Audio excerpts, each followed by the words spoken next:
Now, your forecast first on ABC Big 2 News. All right, we're going to transition from the economy to weather, and we'll do that by checking in with our morning meteorologist, Ryan DePhillips. Ryan, what are you seeing today? Yeah, mix of clouds and rain showers and sunshine and dry air and humid air, kind of all everything. At once. Smorgasbord. Yeah, that's grab pretty bag. Much. Absolutely. And this is what we're seeing behind me. This was in Stanton a couple of hours ago. They've been dealing with some clouds, some sunshine, some rain, some strong winds. Thanks to Linda Hopper, who sent this in, this beautiful scene of rain evaporating as it falls down closer to the ground. Just a beautiful scene, and a lot of these clouds have been producing some rain. Do notice the shaft of rain coming down toward the surface, and also in parts of the basin in the form of small pea-sized hailstones, something to keep in mind. Partly to mostly cloudy, 53 with those small hailstones. Again, of course, that is treacherous weather, so we'll have to watch out for that within the next couple of hours.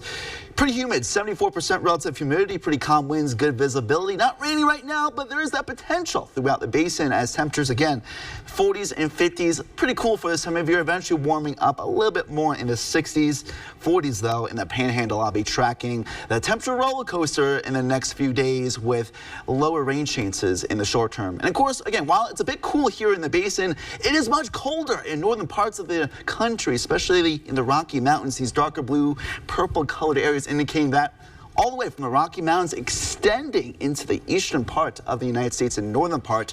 Millions of winter sport enthusiasts love this cold weather, and they flock to these areas to ski, snowboard, ice fish, and more.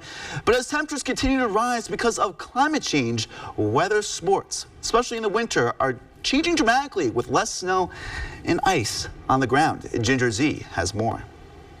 Skiing, snowboarding, ice fishing, and climbing, the winter sports industry contributes more than $12 billion to the U.S. economy every year. That is according to a report from the Natural Resources Defense Council and Protect Our Winters.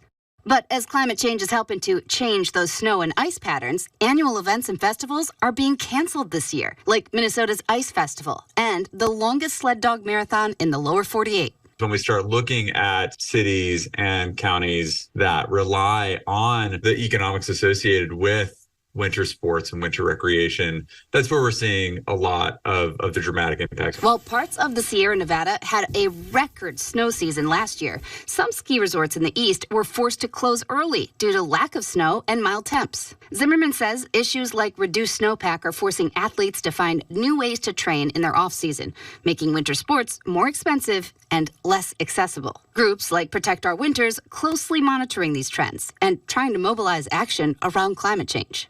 As we talk about climate, kind of from the platform of being pro athletes, we're able to really access a lot of communities through those platforms and through those stories about skiing and snowboarding and climbing and running and biking. With this Climate Minute, I'm Ginger Z.